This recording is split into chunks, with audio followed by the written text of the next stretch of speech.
Hi friends, मैं हूं doctor Richa Salim और आज हम डिस्कस करेंगे एक बहुत ही इंपॉर्टेंट टॉपिक जो फीमेल्स फेस करती हैं इमिजिएटली आफ्टर डिलीवरी।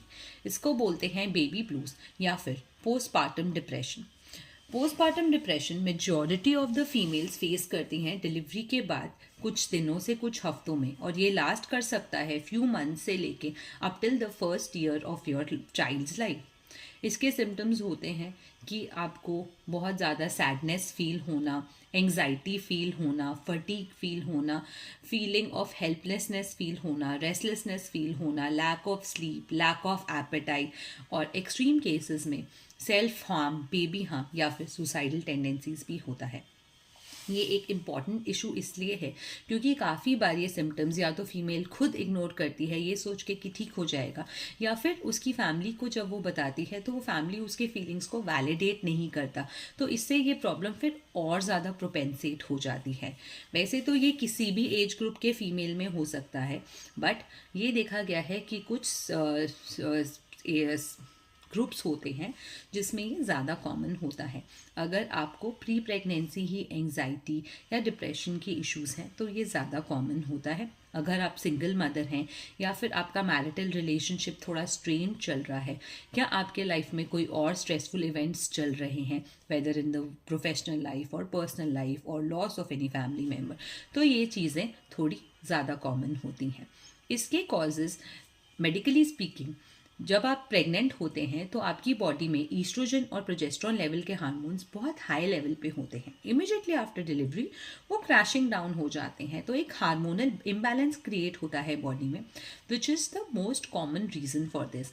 इसके साथ और ज़्यादा फैक्टर्स आते हैं कि जो डिलीवरी होती है, चाहे आपकी वजाइनल हुई हो चाहे आपकी सिजेरियन हुई हो, is a very big stress factor for your body. आप उससे रिक्यूपरेट कर रहे होते हो, स्टिचेस हील हो रहे होते हैं, एंड सडनली आप इंचार्ज हो जाते हो एक नए ह्यूमन बीइंग की वेलबींग के लिए, तो ये थोड़ा सा ओवरवेलमिंग हो जाता है। सेकेंडली, न्यू मदर्स के लिए फीडिंग इश्यूज होते हैं, ब्रेस्ट फीडिंग प्रॉपर्ली नहीं हो रही होती, लैचिंग प्रॉपर्ली नहीं हो रहा होता, या फिर अभी फीडिंग अच्छे से इस्टेब्लिश नहीं होती, ब्रेस्ट मिल्क उतना आ नहीं रहा होता, तो ये सारे स्ट्रगल्स एक न्यू मदर फेस कर रही होती है। लैक ऑफ स्लीप हो रहा होता है, मल्टीपल टाइम्स नाइट अवेकनिंग्स हो रही होती हैं। So all this makes the female more prone to these things. Then थोड़ी सी प्रॉब्लम ये भी है हमारे कल्चर में कि बहुत ज़्यादा सोशल एक्टिविटी हो जाती है इमिजिएटली पोस्ट द बर्थ। जैसे ही आप हॉस्पिटल से घर जाते हो, हर फ्यू डेज में 5th day, 6th day, 10th day कुछ ना कुछ रिचुअल होता है जिसमें बहुत ज़्यादा सोशल गैदरिंग होती है, और कभी कभी ये ओवरवेलमिंग हो जाता है फॉर द फीमेल। देन थोड़ा सा ये भी है कि इंडिया में जब रिलेटिव्स आते हैं, so they come with their bag full of advice. ये करो, ये नहीं करो, ऐसे खाओ, ऐसे पकड़ो, ऐसे नहीं खाओ, ये बिल्कुल मत करना। सो इतनी ज़्यादा ओवर एडवाइस भी कभी कभी आपको एक्स्ट्रा स्ट्रेसफुल बना देती है।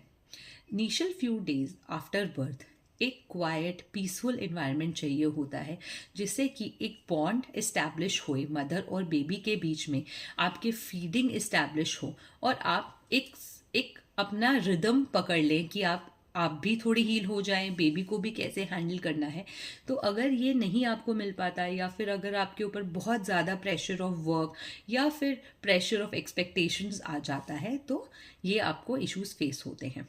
अब समझने वाली बात यहाँ पे ना सिर्फ फीमेल के लिए है, बट उसके हस्बैंड और उसकी इमीडिएट फैमिली, चाहे वो अपने इन लॉज के साथ रह रही है चाहे वो अपने पेरेंट्स के साथ रह रही है, ये है कि अगर कोई फीमेल आपको आके बोलती है कि उसको अच्छा फील नहीं हो रहा है, उसको बहुत सैडनेस हो रही है, उसको बहुत एंग्जाइटी हो रही है, तो उसकी फीलिंग्स को वैलिडेट कीजिए। ये बोल के कि नहीं ये तो सबके साथ ही होता है, हमने भी बर्थ दिया था, उसकी फीलिंग्स को आप डिसरिगार्ड मत कीजिए।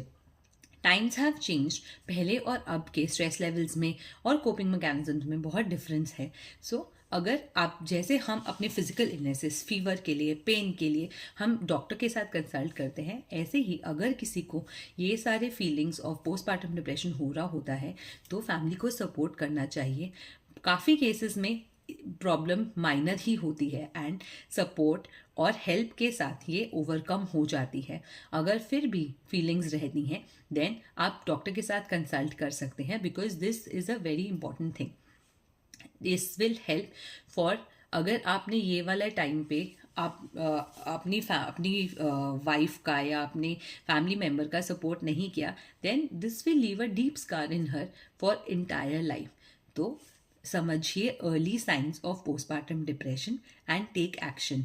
The postpartum time is a stressful time but also a very happy time for a family, because you have brought home your baby. So let's make this a very happy period for the female in the family and not a stressful one. Stay happy, stay healthy.